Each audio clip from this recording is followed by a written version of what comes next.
हम अव्यक्त मुरली रिवाइज कर रहे हैं। आज की अव्यक्त मुरली है 351 और ये मुरली बाबा ने सुनाई थी 21 मई 1977 को। और आज की मुरली का विषय है संगम युगी ब्राह्मण जीवन का विशेष गुण और कर्तव्य।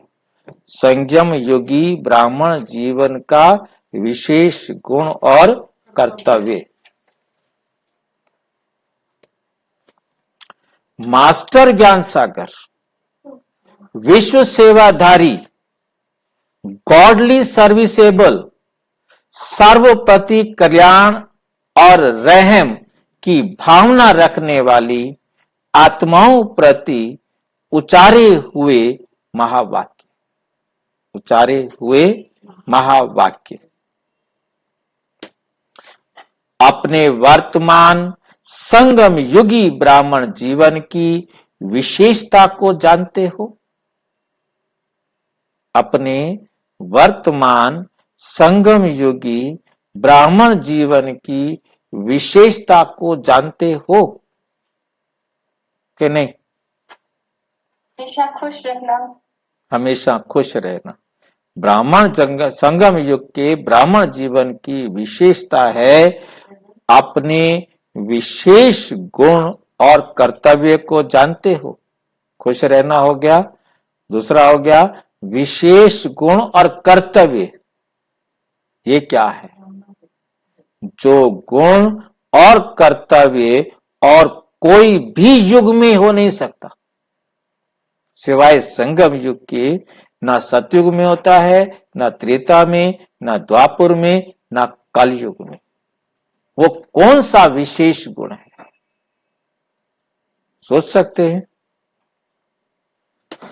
नॉलेजफुल मास्टर ज्ञान सागर, ये है वो गुण जो कभी भी नहीं होते। सतयुग में भी नहीं होते, त्रेता में भी नहीं होते, द्वापर में भी नहीं होते और कलयुग में भी नहीं होते। मास्टर नॉलेजफुल, क्योंकि जब तक ज्ञान का सागर ना आए तो हमें मास्टर ज्ञान का सागर कौन बनाए? चालाकी से ढूंढ के रखता है अपने पास, सारे सोचते रह जाए क्या होगा क्या होगा क्या होगा। ऐसी पहली ढूंढ के लाता है बाबा। विश्व सेवाधारी अर्थात गॉडली सर्विस एबल दोनों विशेषताओं को निरंतर स्मृति में रखते हो। एक मास्टर नॉलेज को एक विश्व सेवा, ये तो कर्तव्य हो गया। कर्तव्य बता रहे, विश्व सेवाधारी कौन है? हम सारे विश्व की सेवा करने वाले गॉडली सर्विसेबल दोनों विशेषताओं को। हम ईश्वरीय सेवाधारी हैं और विश्व की सेवा के लिए ये दो विशेषताएं हैं। ये निरंतर स्मृति में रखते हो। आप लोग कहलाते भी हो कि हम वर्ल्ड सर्वेंट। हम क्या हैं? वर्ल्ड सर्वेंट है, विश्व सेवाधारी हैं। वर्ल्ड सर्वेंट की परिभाषा क्या है? पहले हमें पक्का करवा दिया, अब हमसे पूछ रहा है बाबा बताओ परिभाषा क्या है? परिभाषा जानते हो? बन तो गए हो वर्ल्ड सर्वेंट, परिभाषा तो बताओ। किसको वर्ल्ड सर्वेंट कहा जाता है? उनके लक्षण क्या होते हैं? उनके लक्षण क्या होते हैं और उनका लक्ष्य क्या होता है और प्राप्ति क्या होती है? विश्व सेवाधारी अर्थात सर्विसेबल का लक्षण, जो विश्व सेवाधारी है और या जो अर्थात जो सर्विसेबल है, उसका लक्षण सदैव यही रहता है कि विश्व को अपनी सेवा द्वारा संपन्न व सुखी बनावे। संपन्न बनावे, जहां भी जो कमी है उन कमियों को पूरा करे। ये हो गया संपन्न बनाना और उनको सुखी बनावे। किससे? किससे बनावे? जो अप्राप्त वस्तु है, जो अप्राप्त, जो उनको प्राप्त नहीं है, जो उनके पास है वो देने से थोड़ा होगा। किसी को हमने मकान दे दिया, कंबल दे दिया, खाना दे दिया, कोई भी संसारिक साधन दे दिया, कोई संसारिक सुविधा दे दी। ईश्वरीय सुख, गुण देंगे भाई जी, गुण देंगे उनको, फिर सुख मिलता है। ईश्वरीय सुख देना है उनको, क्योंकि ईश्वर से मिला ही ना। हम उन्हें गुण डायरेक्ट तो दे नहीं सकते, शक्तियां डायरेक्ट दे नहीं सकते। हर एक ने गुण अपने धारण करने हैं, हर एक ने अपनी शक्तियां धारण करनी है, तो हम उसे परमात्मा से मिला दें। परमात्मा से वो सीख लेगा, वो अपने में धारण कर लेगा, फिर उसे अप्राप्त कोई वस्तु नहीं। शब्द की तरह ढूंढ के ना, अप्राप्त वस्तु जो दुनिया में अप्राप्त है वो है परम पिता, परम आत्मा। ईश्वरीय सुख हम उसको दें तो वो है अप्राप्त, उससे मिला दिया हमने। शांति और ज्ञान के धन से और सर्व शक्तियों से और सर्व आत्माओं को भिखारी से, मांगने वाले थे ना, हम भी सब मांगने वाले क्या थे? भिखारी थे। तो सारे अभी तक मांग रहे हैं, उनको भिखारी से क्या बनाना है? अधिकारी, मालिक बनाना है। बाप की जायदाद का मालिक बनाना है। अभी तक वो मंदिर में जाकर भगवान के आगे भिखारी बने हुए थे। अभी भी कुछ बाबा के बच्चे भिखारी बने पड़े हैं। अभी भी उनके वो संस्कार खत्म नहीं हुए। उनको क्या बनाना है? अधिकारी बनाना। क्यों? क्योंकि विश्व सेवाधारी सदा कल्याण और रहम की दृष्टि से सबको देखता, सबको रहम की दृष्टि से देखता है। इसलिए सदा यही लक्ष्य रहता कि विश्व का परिवर्तन करना ही यही लगन रात दिन रहती है। बस विश्व का परिवर्तन करना ही है। नहीं करूंगा तो भी विश्व का परिवर्तन नहीं होगा। स्वयं परिवर्तन से विश्व परिवर्तन होगा। परिवर्तन तो होगा जब मैं परिवर्तन तो होता रहता है और होता रहेगा। हम सिर्फ निमित्त हैं। हमारा भाग्य नहीं बनेगा। ड्रामा में जिनका पार्ट है बजाने का, हमारा भी ड्रामा में पार्ट है, उनको परिवर्तन करने के निमित्त बनने का। यही लगन रात दिन रहती है उसको। बस क्या करूं? सेवाधारी के लक्षण क्या दिखाई देंगे? सेवाधारी अपना हर सेकंड संकल्प, बोल और कर्म, संबंध, संपर्क सेवा में ही लगाते। अपना जो कुछ भी है वो सब किस में लगाते हैं? सेवा में लगाते हैं। सेवाधारी सेवा करने का विशेष समय नहीं निश्चित करते।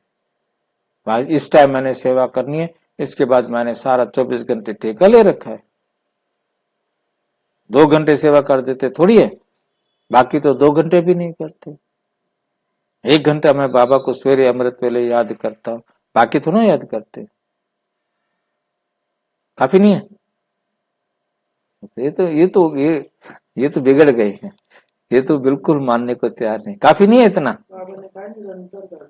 निरंतर करना है, सदा करना है, 24 घंटे करना है। एक सेकंड भी वेस्ट नहीं करना। एक सेकंड भी नहीं गंवाना संगम एक का। आप खराब हो गए हो। समय नहीं निश्चित करते कि 4 घंटे या 6 घंटे के सेवाधारी हैं। हर कदम में अथक सेवाधारी, अथक सेवा ही करते रहे। अनेक देखने में, उनके देखने में, चलने में, खाने पीने में, सब में सेवा समाई। उनका देखना भी सेवा है, उनका चलना भी सेवा है, उनका बोलना भी सेवा है, उनका जो भी एक्ट होता है ना, वो दुनिया वाले उसको कॉपी करना चाहते, उसको कॉपी करना चाहते।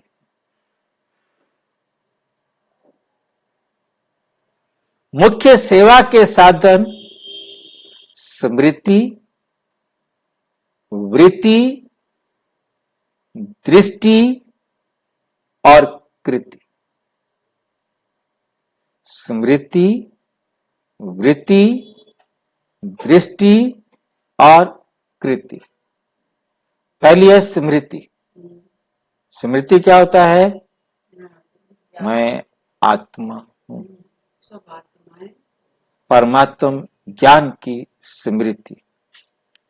जब हमारे मेरे को स्वयं की और ईश्वर द्वारा प्राप्त ज्ञान की स्मृति होती है तो स्मृति से बनते हैं संस्कार। और संस्कार जो टोटल संस्कार होते हैं उसको कहा जाता है वृत्ति।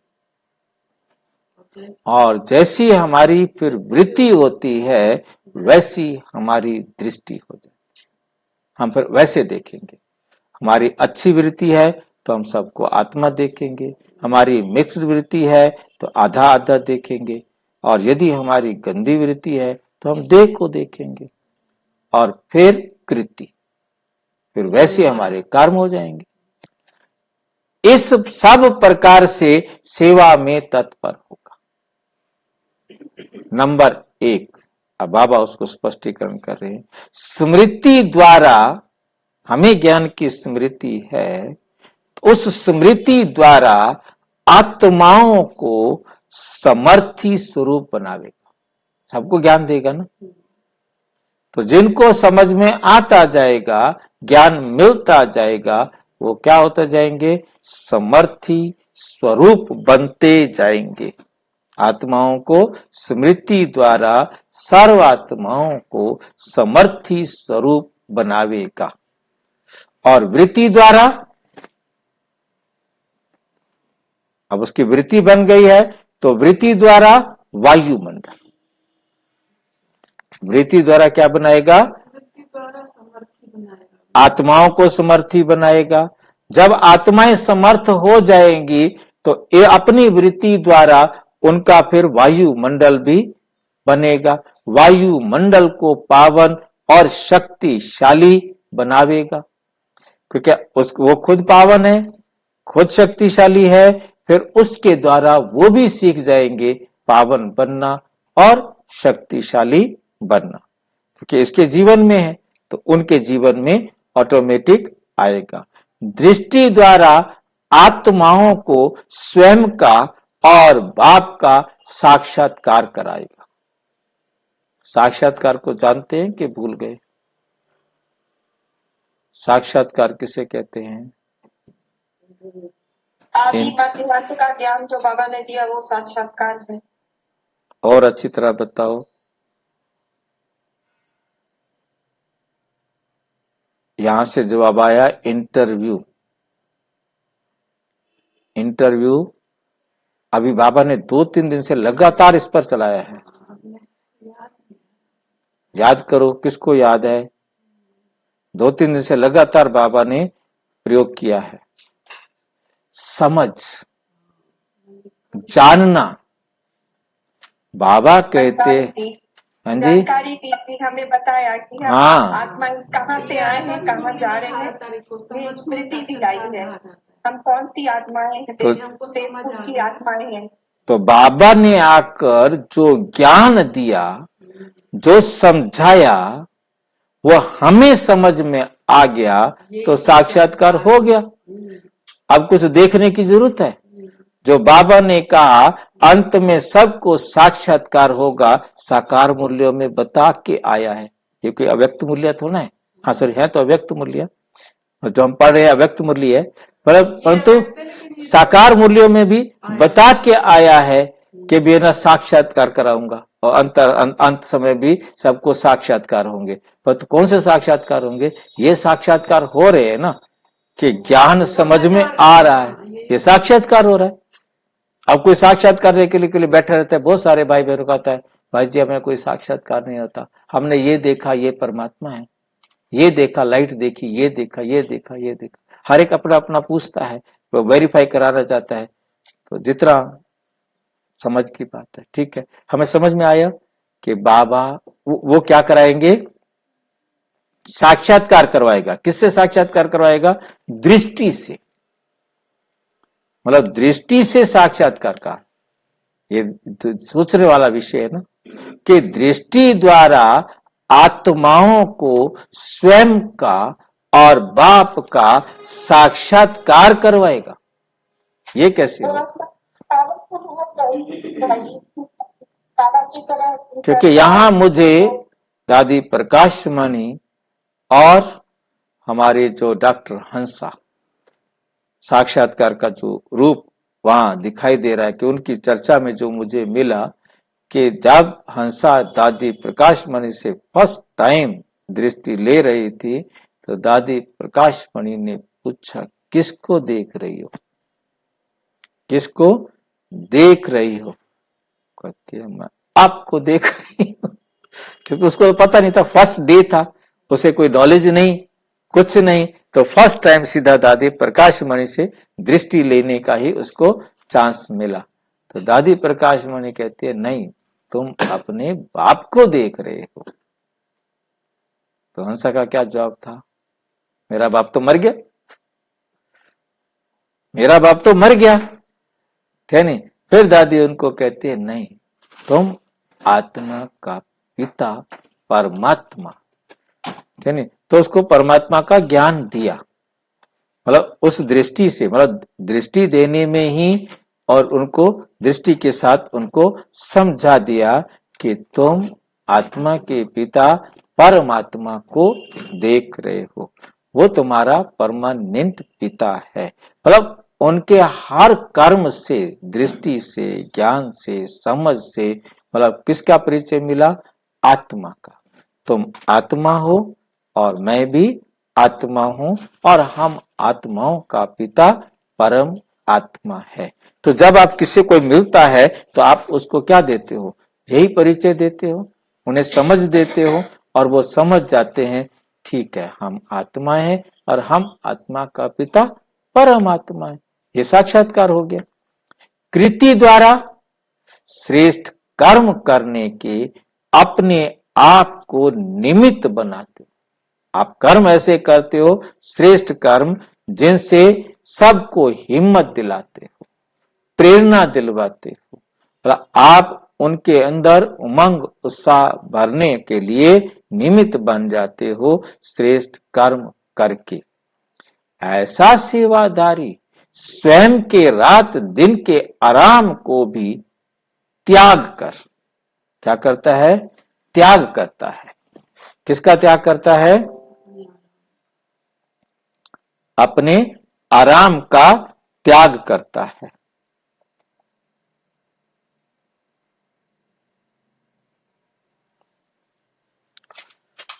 त्याग सेवा में ही आराम महसूस करेंगे।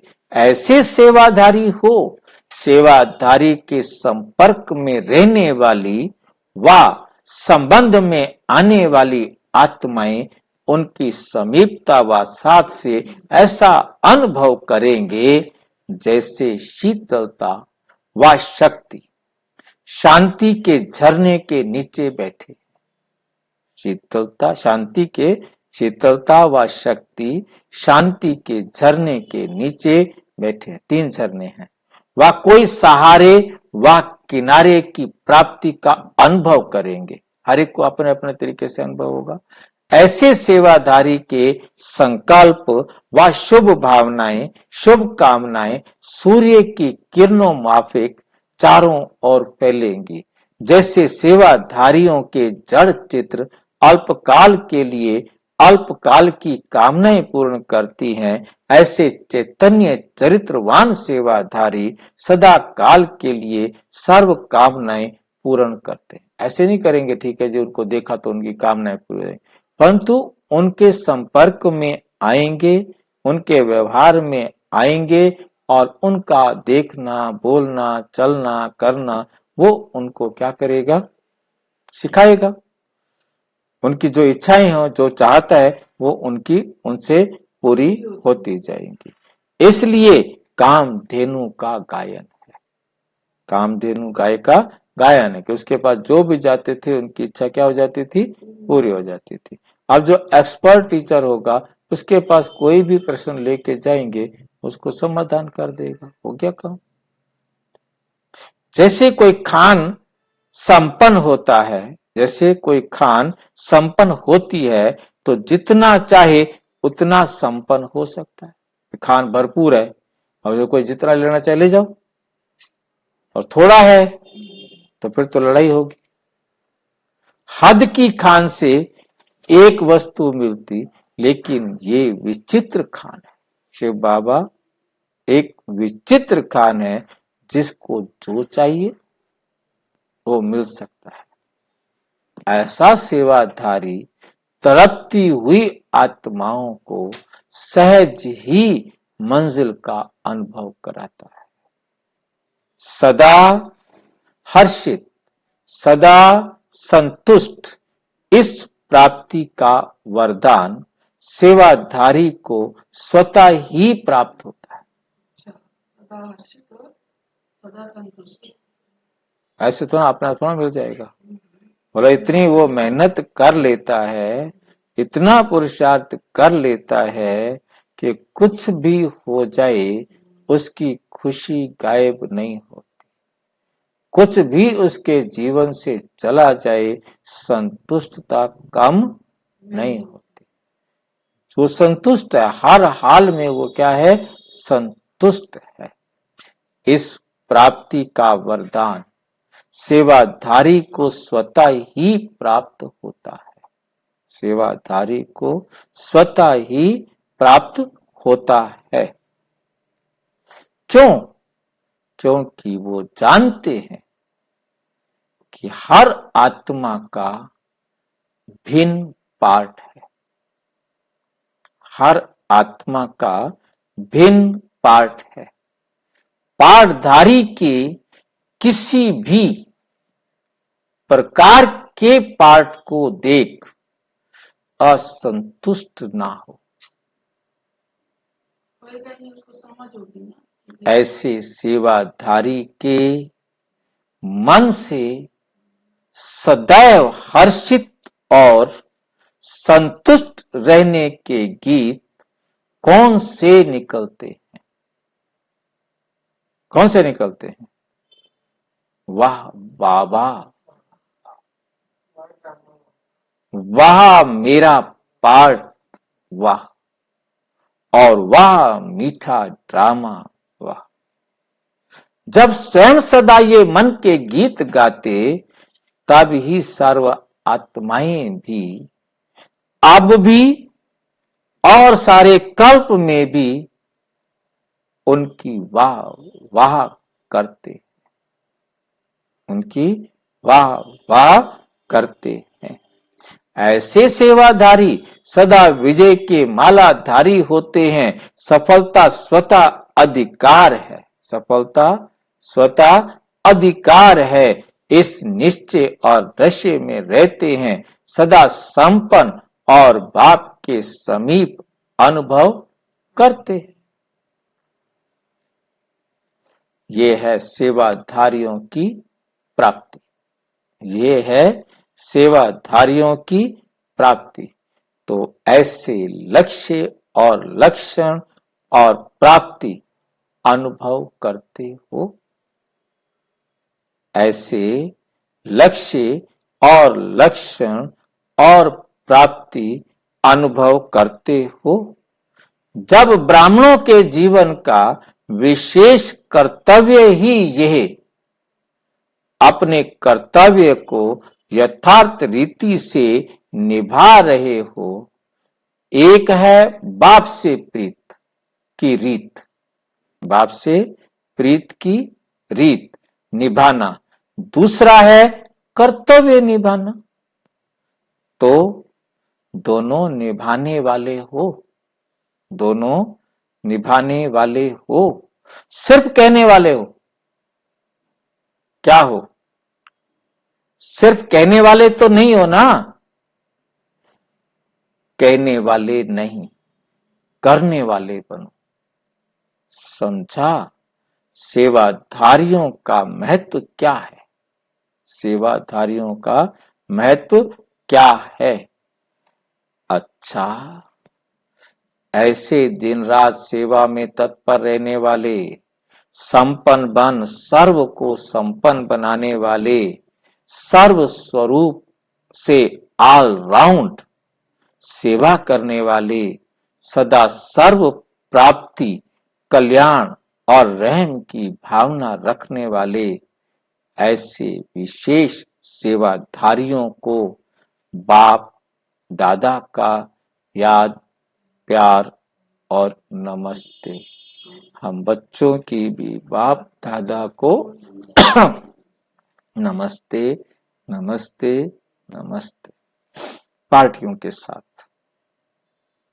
नंबर 1, सदैव एक मंत्र याद रखो, बाप को दिल का सच्चा साथी बनाकर रखेंगे तो सदा अनुभव करेंगे, खुशियों की खान मेरे साथ है, खुशियों की खान मेरे साथ है।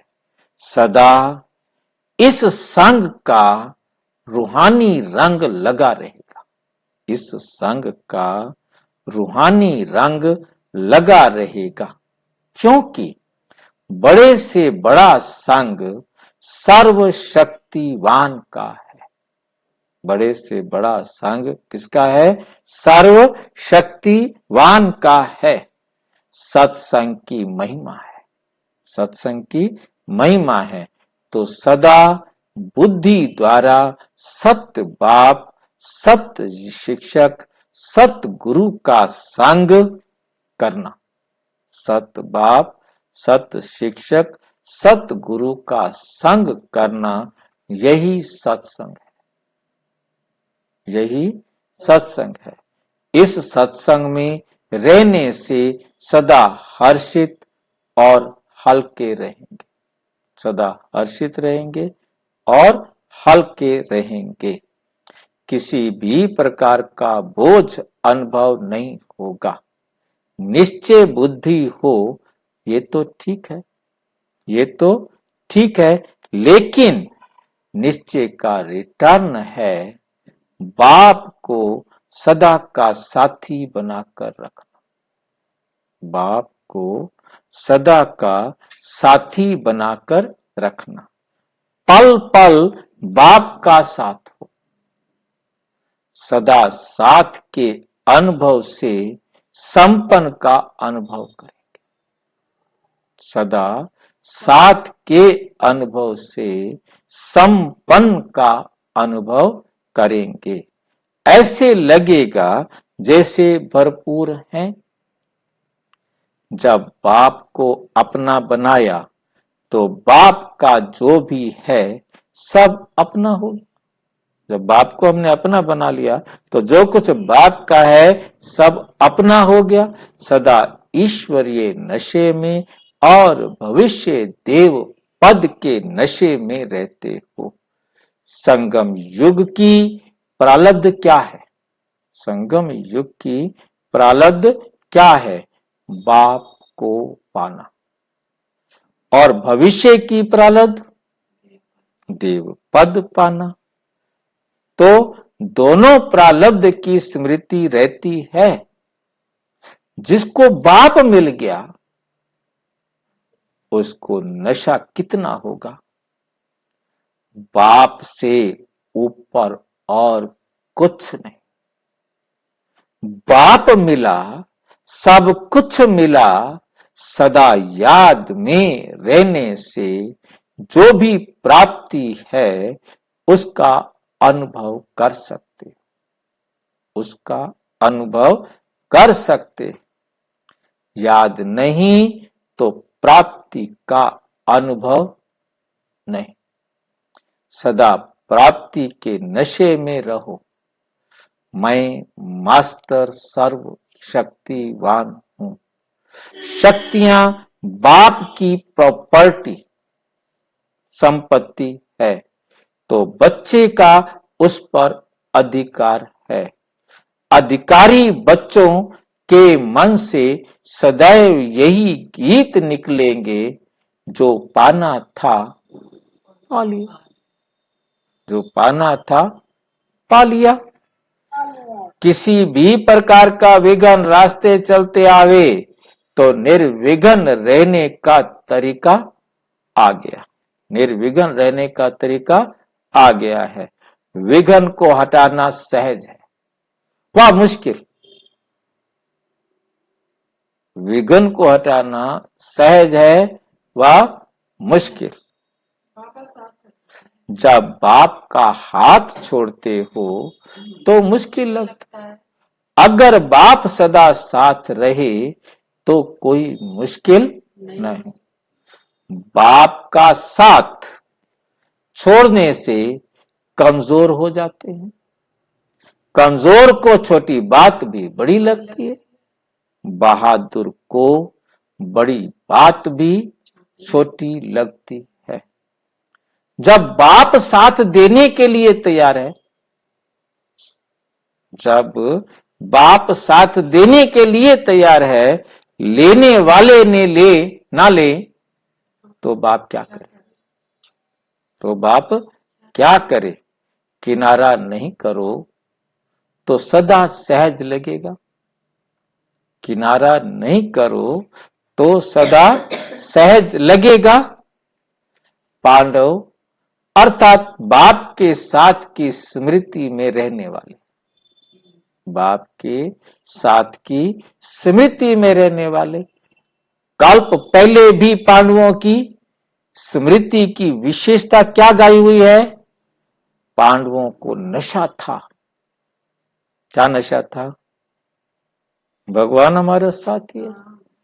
परमात्मा कृष्ण, वो कृष्ण को भगवान समझते, बाप हमारा साथ है। बाप के साथ का नशा होने के कारण चैलेंज, चेतावनी करने वाले बने। तो बाप साथ है तो उन्होंने चैलेंज कर दिया, विजय मिली। पता नहीं विजय थी कि नहीं थी, चैलेंज की ना कि हम विजयी बनेंगे। चैलेंज का आधार था परमात्म साथ, बाप का साथ। तो जब पांडवों के साथ की ये विशेषता गाई हुई है तो प्रैक्टिकल में कितना नशा होगा। गाया हुआ है तो प्रैक्टिकल में उनको कितना नशा होगा। माया के बड़े बड़े महावीर की पांडवों के आगे क्या रिजल्ट हुई? कितने महावीर थे, पांडवों के आगे धराशायी हो गए, विनाश को प्राप्त हुए। ऐसे माया के विघ्नों को पार करने वाले अनुभव करते हो। आप बाबा की श्रीमत पर चलते हो और जब विघ्न को पार करते हो तो अनुभव करते हो कि माया से घबराते हो। क्या माया से घबराते हो? नहीं। किसी भी प्रकार का माया के विघ्न आवे, लेकिन त्रिकालदर्शी हो, अर्थात माया क्यों आती है, उसको भगाने का तरीका क्या है, ये सब जानने वाले, तुम सारे ये जानने वाले। माया आ गई, क्या करें? ऐसे घबराने वाले तो नहीं ना। पांडवों का चित्र भी ग्वालों के रूप में दिखाते, पांडवों का चित्र भी ग्वालों के रूप में दिखाते हैं। सदा ग्वाल बाल साथ रहते थे, ग्वाल बाल सदा साथ रहते थे। चैतन्य अपना जड़ यादगार देख रहे, आप चैतन्य अपने जड़ यादगार देख रहे हैं। ये वंडरफुल बात है ना, ये कितनी वंडरफुल बात है ना। शक्तियों का या गोपिकाओं का यादगार है खुशी में नाचना, पांव में घुंघरू डालकर नाचते हुए दिखाते हैं। जो सदा खुशी में रहते हैं उनके लिए कहते हैं खुशी में नाच रहा है। खुशी में रहते हैं तो उसको कहते हैं खुशी में नाच रहा है। नाचते हैं तो पांव ऊपर रखते हैं।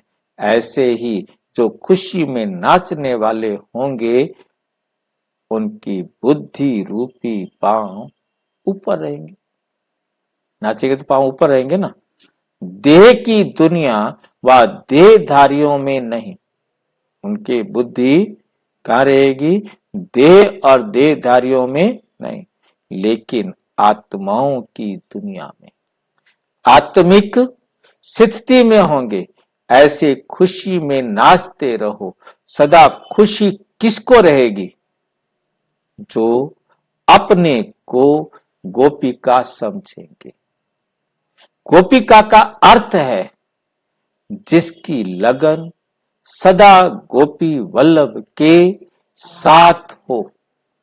अपने को गृहस्थी माता नहीं, लेकिन गोपिका समझो। लेकिन क्या समझो? गोपिका समझो। गृहस्थी शब्द ही अच्छा नहीं लगता। गोपिकाओं का नाम लेते ही सब खुश हो जाते, सब खुश हो जाते हैं। जब नाम लेने से दूसरे खुश हो जाते हैं तो बताओ, उनको कितनी खुशी। हाँ, तो स्वयं गोपिकाएं कितना खुश होंगी। अच्छा, ओम शांति। और विस्तार से जानने के लिए प्रजापिता ब्रह्मा कुमारी ईश्वरीय विश्वविद्यालय के किसी भी सेवा केंद्र पर संपर्क करें। और यदि कोई प्रश्न है तो 9213106986 पर केवल टेलीग्राम करें। 9650692270 पर केवल व्हाट्सएप करें, फोन नहीं। ओम शांति। शांति भाई।